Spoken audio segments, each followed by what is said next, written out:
ଏଠି ପାଠ ଦରକାର ନାହିଁ, ସାଠ ଦରକାର। ସାଠ ଥିଲେ ହିଁ ରାଜନୀତି କରିହେବ। ଆଉ ପାଠ ଥିଲା ଲୋକ ତ ଅଧା ଅଧା ଅଧା ରାସ୍ତାରେ ସେମାନେ ରାଜନୀତି କରିବାଟା କୌଣସି ଶିକ୍ଷାର ଆବଶ୍ୟକତା। କଂଗ୍ରେସ ଲୋକ ତ ସେମାନେ କେବେ ଡେଭଲପମେଣ୍ଟ କଥା ଚିନ୍ତା କରନ୍ତି ନାହିଁ। ସେମାନେ ମଦ ମାଂସ ଦେଇକିରି କେମିତି ଭୋଟରେ ବିରୋଧୀ ବାଲା କହୁଥିବେ ତାଙ୍କେ ଗୋଟେ ବୋରିଂ କୋଉଠି ମାରିନାହାନ୍ତି। ନମସ୍କାର, ଆଜିର ଏହି ଗପସପ୍ରେ ମୁଁ ଆପଣମାନଙ୍କୁ ସ୍ୱାଗତ କରୁଛି। ଆମ ସହିତ ଆଜି ଯୋଡ଼ି ହେଇଛନ୍ତି କୋରାପୁଟ ବିଧାୟକ ତଥା ଜିଲ୍ଲା ଯୋଜନା ବୋର୍ଡ ଅଧ୍ୟକ୍ଷ ଶ୍ରୀଯୁକ୍ତ ରଘୁରାମ ପାଟିଲ ସାର୍। ତ ଆସନ୍ତୁ ଆମେ ତାଙ୍କ ସହିତ ଆଜି ଆଲୋଚନା କରିବା କୋରାପୁଟର ବିକାଶ ବିଷୟରେ, କେମିତି ଆଗକୁ ବିକାଶ କରିବେ, କ'ଣ ରହିଛି ତାଙ୍କର ଲକ୍ଷ୍ୟ, କ'ଣ ରହିଛି ତାଙ୍କର ସ୍ୱପ୍ନ, ସେ ବାବଦରେ ଆଲୋଚନା କରିବା। ସାର୍ ନମସ୍କାର, ଆମର ଏହି କାର୍ଯ୍ୟକ୍ରମକୁ ଆପଣଙ୍କୁ ସ୍ୱାଗତ କରୁଛୁ।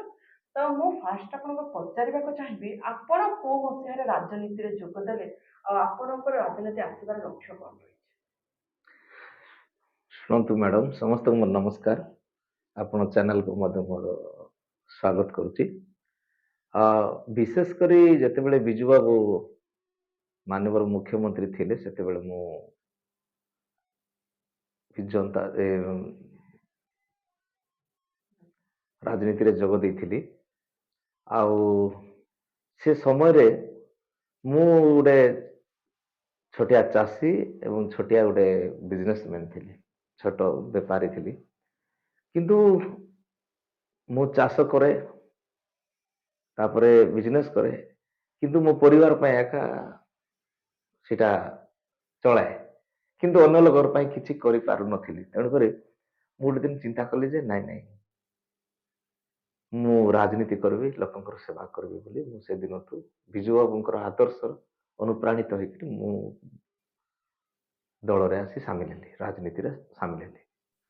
ତ ସାର୍ ମୁଁ ଆପଣଙ୍କୁ ପଚାରିବାକୁ ଚାହିଁବି କି ଆପଣ ଦୁଇ ଥର କୋରାପୁଟ ନିର୍ବାଚନ ମଣ୍ଡଳୀର ବିଧାୟକ ହୋଇଛନ୍ତି, ତ କୋରାପୁଟ ନିର୍ବାଚନ ମଣ୍ଡଳୀ ବାବଦରେ ଆପଣ କ'ଣ କହିବାକୁ ଚାହୁଁଛନ୍ତି? ଦେଖନ୍ତୁ ମ୍ୟାଡ଼ାମ, କୋରାପୁଟ ନିର୍ବାଚନ ମଣ୍ଡଳୀ ଗୋଟେ ଦିନ ଥିଲା ଆଦିବାସୀ ଅଧ୍ୟୁଷିତ ଅଞ୍ଚଳ ଥିଲା। ସେ ସମୟରେ ଶିକ୍ଷାର ବିକାଶ ଏତେ ହେଉନଥିଲା। ଯେତେବେଳେ ମାନ୍ୟବର ମୁଖ୍ୟମନ୍ତ୍ରୀଙ୍କ ଶାସନ ଥିଲା, କିନ୍ତୁ ବିଧାୟକ ଅନ୍ୟମାନେ ଥିଲେ। ଦୁଇ ଥର କଂଗ୍ରେସର ବିଧାୟକ ଥିଲେ। ତାପରେ 2009 ମସିହାରେ ଯେତେବେଳେ ଯେତେବେଳେ ନିର୍ବାଚନ ମଣ୍ଡଳୀ ନିର୍ଦ୍ଧାରିତ ଏଇଟା ହେଲା, ସୀମା ନିର୍ଦ୍ଧାରଣ ହେଲା, ସେ ସମୟରେ ପଟାଙ୍ଗୀର କିଛି ଅଂଶ ନେଇ କୋରାପୁଟରେ ମିଶିଲା। ସେତେବେଳେ ଏସି ସିଟ୍ ହେଲା ଆମର।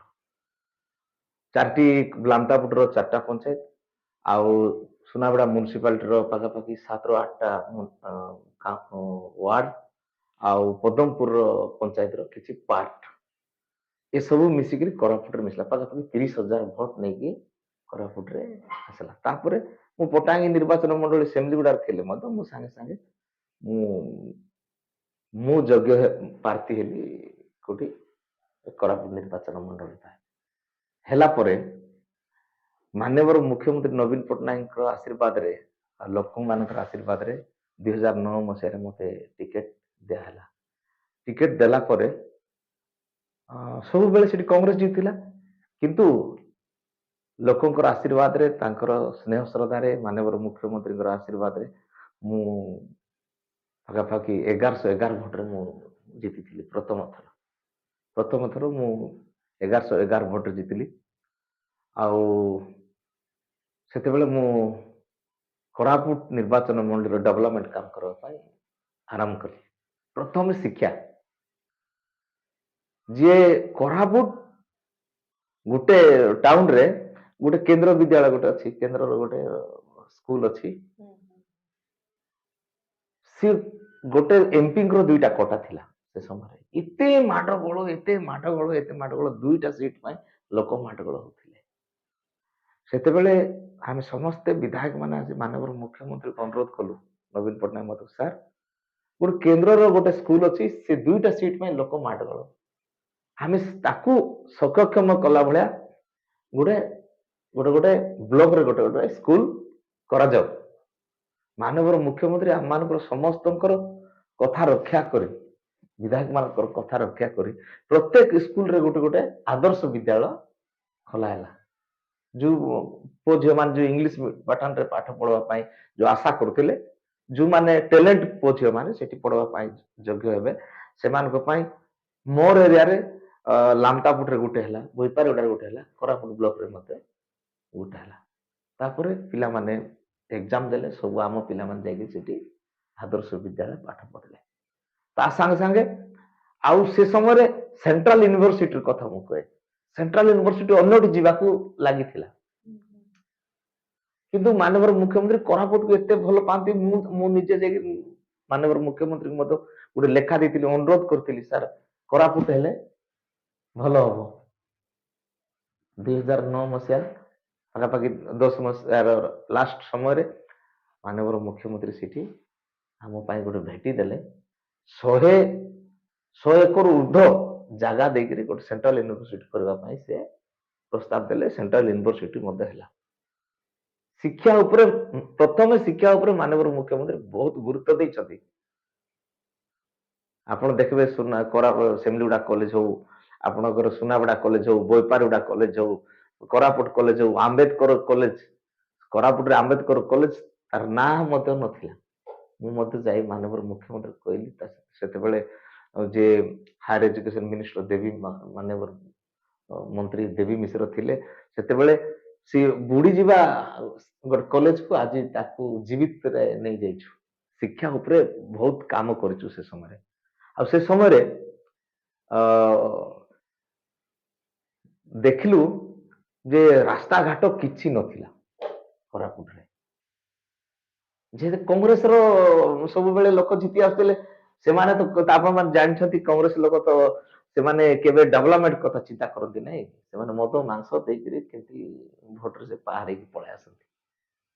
ତ ଏଇ ବାବଦରେ ମୁଁ ପଚାରିବାକୁ ଚାହିଁବି ସାର୍ ଆପଣଙ୍କୁ କି ଯଦି ଆପଣ ଏତେ ସବୁ ଡେଭଲପ କରୁଛନ୍ତି, ତ ବିରୋଧୀ ବାରମ୍ବାର କହୁଛନ୍ତି କି ଆପଣ ଦୁଇ ଥର ଯେହେତୁ କୋରାପୁଟ ନିର୍ବାଚନ ମଣ୍ଡଳୀର ବିଧାୟକ ହୋଇଛନ୍ତି, ତ କୋରାପୁଟ ନିର୍ବାଚନ ମଣ୍ଡଳୀରେ ଆପଣ କିଛି ବିକାଶ କରୁନାହାନ୍ତି କହୁଛନ୍ତି, ତ ଆପଣ ବିକାଶ ବାବଦରେ କଣ କହିବାକୁ ଚାହୁଁଛନ୍ତି ଆଉ ଆପଣ କଣ କଣ ବିକାଶ କରୁଛନ୍ତି ଏଇ ଦୁଇ ଥର ବିଧାୟକ ହେବାରେ, ତା ବିଷୟରେ ଟିକେ କଣ କହୁଛନ୍ତି? ଶୁଣନ୍ତୁ, ଓଡ଼ିଶାର ମାନ୍ୟବର ମୁଖ୍ୟମନ୍ତ୍ରୀ ନବୀନ ପଟ୍ଟନାୟକଙ୍କର ଶାସନ କାଳରେ, ତାଙ୍କର ଆଶୀର୍ବାଦରେ ମୁଁ ଦ୍ୱିତୀୟ ଥର ଯେତେବେଳେ ବିଧାୟକ ଆସିଲି, ସେତେବେଳେ ମାନ୍ୟବର ମୁଖ୍ୟମନ୍ତ୍ରୀଙ୍କୁ ଯାଇକି ମୁଁ ଆଶୀର୍ବାଦ ନେବାକୁ ଗଲୁ। ସେତେବେଳେ ଆମକୁ କହିଲେ ତୁମମାନେ ବିଧାୟକ ନୁହେଁ, ଜଣେ ଜଣେ ସେବକ, ତୁମେ ସେବା କର। ଏମିତି ବିରୋଧୀ ଲୋକ କହୁଥିବେ, ଏମିତି ହେଇନି, ସେମିତି ହେଇନି, ଏଟା ହେଇନାହିଁ କହୁଥିବେ, କିନ୍ତୁ ସେମାନେ 50 ବର୍ଷ ଶାସନ କଲେ, ସେମାନେ ତ କିଛି କରିନାହାନ୍ତି। ଏବେ ଗୋଟେ ଛୋଟିଆ ଉଦାହରଣ, ଗୋଟେ ଗମନାଗମନ ବିଷୟ ମୁଁ କହିବି। ଇଏ ଏବେର କଥା ମୁଁ କହେ ଆପଣ ଯେତେବେଳେ କଂଗ୍ରେସ ଗଭର୍ଣ୍ଣମେଣ୍ଟ ଥିଲା, ଆପଣଙ୍କର କୋଲାବ ଡ୍ୟାମ ହେଲା, ଆଜିକୁ ପାଖାପାଖି 50 ବର୍ଷ ହଉଛି ଡ୍ୟାମ ହେଇକିରି, କିନ୍ତୁ ବ୍ରିଜ ନକରି ଡ୍ୟାମ କରିଦେଲେ। ପାଖାପାଖି 30,000ରୁ ଉର୍ଦ୍ଧ୍ୱ ଲୋକ ପାଣି ଘେର ଭିତରେ ସେମାନେ ରହିଗଲେ। ତା ପାଇଁ ଆଉ ଚିନ୍ତା ନାହିଁ, ଲୋକ କେମିତି ତଳେ ପାଣି ପାଇବେ, ତଳର ଲୋକ ବଡ ବଡିଆ ଲୋକମାନଙ୍କର ଜାଗା ଥିଲା, ସେମାନେ କେମିତି ସେ ଜାଗାରେ ପାଣି ପାଇବେ, ତାକୁ ତାଙ୍କର ଉଦ୍ଦେଶ୍ୟ। କିନ୍ତୁ ଲୋକ ଏଠି ଯୋଉ ପାଣି ଘେରା ଥିଲେ, ସେମାନେ କେମିତି ରାସ୍ତାରେ ଯିବେ, କେମିତି ବ୍ରିଜ ହେବ, ସେଟା କିଛି ଚିନ୍ତା କରୁନାହାନ୍ତି। କିନ୍ତୁ ମାନ୍ୟବର ମୁଖ୍ୟମନ୍ତ୍ରୀଙ୍କୁ ମୁଁ ଅନୁରୋଧ କଲି। ତାପରେ 5T ଅଧ୍ୟକ୍ଷ, ସେତେବେଳେ 5T ସଚିବ ଥିଲେ, ତାଙ୍କୁ ମଧ୍ୟ ଅନୁରୋଧ କରିଥିଲୁ। ଆମର ସାଂଗଠନିକ ସମ୍ପାଦକ ପ୍ରଣବ ପ୍ରକାଶ ଦାସ ମଧ୍ୟ ଅନୁରୋଧ କରିଥିଲୁ। ଆମର ଅନୁରୋଧ ରକ୍ଷା କରି ଦୁଇଟା ବ୍ରିଜ ଦେଇଛନ୍ତି। ଗୋଟେ ବ୍ରିଜ ସିନ୍ଦିପୁଟ ଘାଟ, ନନ୍ଦପୁର ଟୁ ଲାମଟାପୁଟ ସିନ୍ଦିପୁଟ ଘାଟ ମିଶିକି 100 crores ବ୍ରିଜ ସାଙ୍ଗରେ ରୋଡ। ଆଉ ଗୋଟେ ବ୍ରିଜ ସୁକୁ ପାଖରେ କୋଲାପ ନଦୀର ବ୍ରିଜଟା ପାଖାପାଖି 100 crores ରାସ୍ତା ସାଙ୍ଗରେ। ଏମିତି ବଡ ବଡ ରାସ୍ତା ଗୁଡାକ, ବ୍ରିଜ ଗୁଡାକ ମାନ୍ୟବର ମୁଖ୍ୟମନ୍ତ୍ରୀ ଦେଇଛନ୍ତି। ଆମେ ସବୁ କରୁଛୁ ବୋଲି କହିବୁ ନାହିଁ, ରାସ୍ତା ଘାଟ ସବୁ ହେଇଛି। ତା ସାଙ୍ଗେ ସାଙ୍ଗେ ଆଉ ଗୋଟେ ଛୋଟିଆ କଥା କହିବି, ଆମ କୋରାପୁଟ ଜିଲ୍ଲାରେ ପିଇବା ପାଣିର ବହୁତ ପ୍ରୋବ୍ଲେମ। ଯେହେତୁ ଯୋଉଠି ପଥର ଟ୍ୟୁବୱେଲ ମାରିବୁ, ସେଠି କଣ ହଉଛି, ପଥର ବାହାରୁଛି।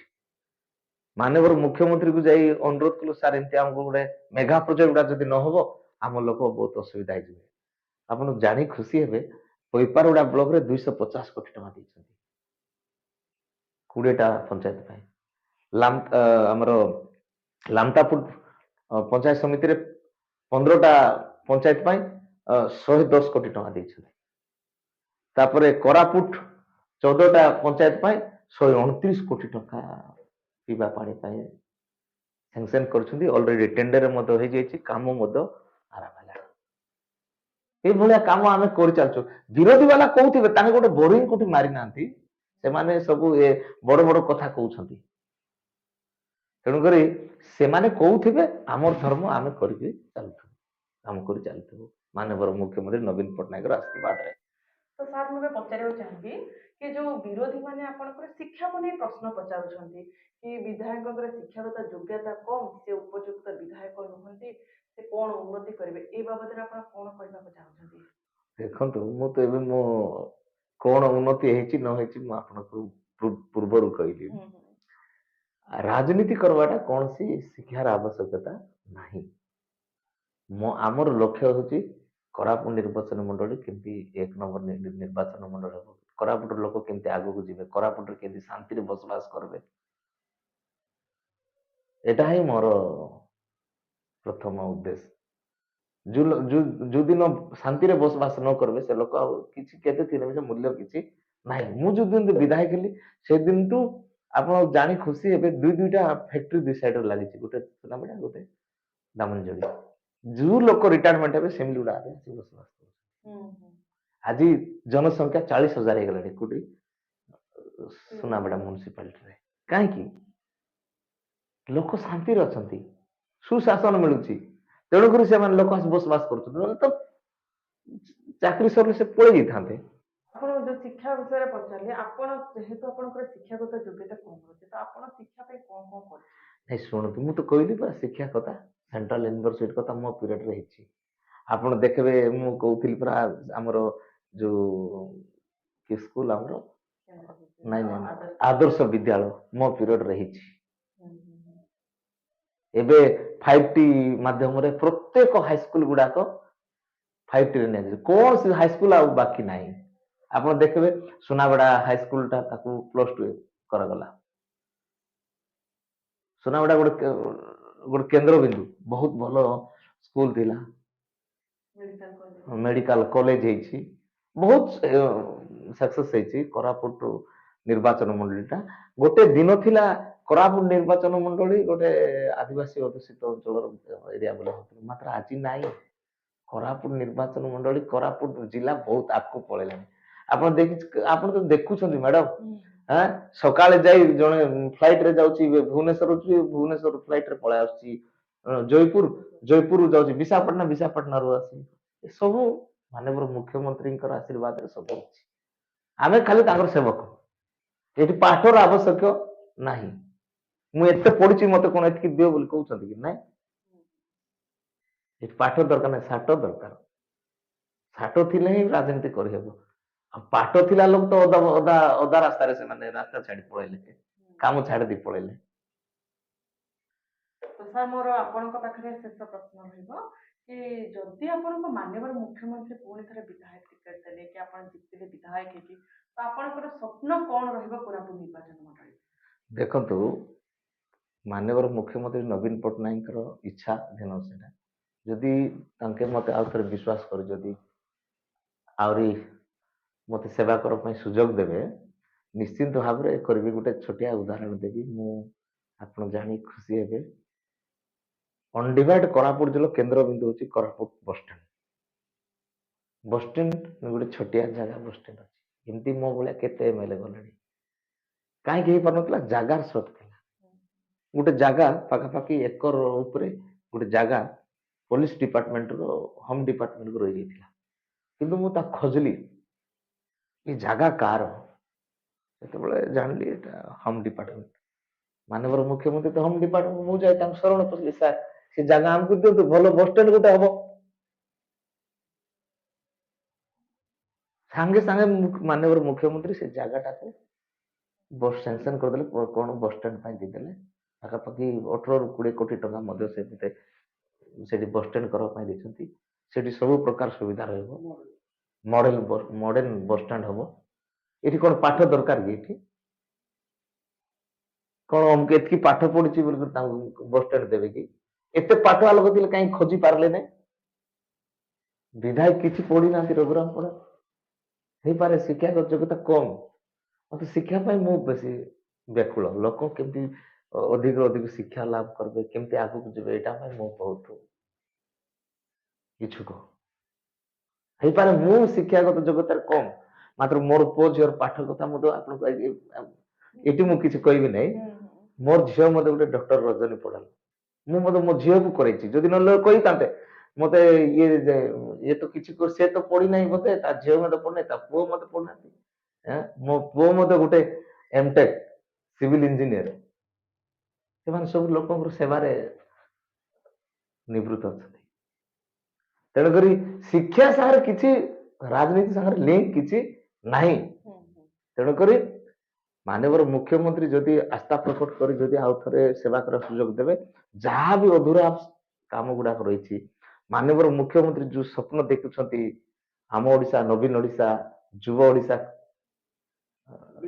ବିକଶିତ କରିବା ପାଇଁ ଯୋଉ ସ୍ୱପ୍ନ ଦେଖିଛୁ, ସେ ସ୍ୱପ୍ନକୁ ଆମେ ସଫଳ କରିବା ପାଇଁ ନିଶ୍ଚିନ୍ତ ଭାବରେ ଦୃଢ ସହିତ ମୁଁ ଛିଡା। ଆପଣଙ୍କୁ ମୁଁ ବହୁତ ବହୁତ ଧନ୍ୟବାଦ ଦଉଛି। ଆମର ଏହି କାର୍ଯ୍ୟକ୍ରମରେ ଆଜି ଆପଣ ଯୋଗ ଦେଇଥିଲେ, ଆମର ଏହି ଗପସପରେ ଆପଣ ଯୋଗ ଦେଇଥିବାରୁ ବହୁତ ବହୁତ ଧନ୍ୟବାଦ ସାର୍। ସାର୍, ବିକାଶ ବିଷୟରେ କହିଲେ, ଉନ୍ନତି ବିଷୟରେ କହିଲେ, ଶିକ୍ଷାଗତ ବିଷୟରେ କହିଲେ, ତ ଏମିତି ଆହୁରି କିଛି ନୂଆ ଦେଖିବାକୁ ଚାହୁଁଥିଲେ ଆମ ଚ୍ୟାନେଲକୁ ଲାଇକ୍ କରନ୍ତୁ, ସେୟାର କରନ୍ତୁ, ସବସ୍କ୍ରାଇବ କରନ୍ତୁ। ରହୁଛି।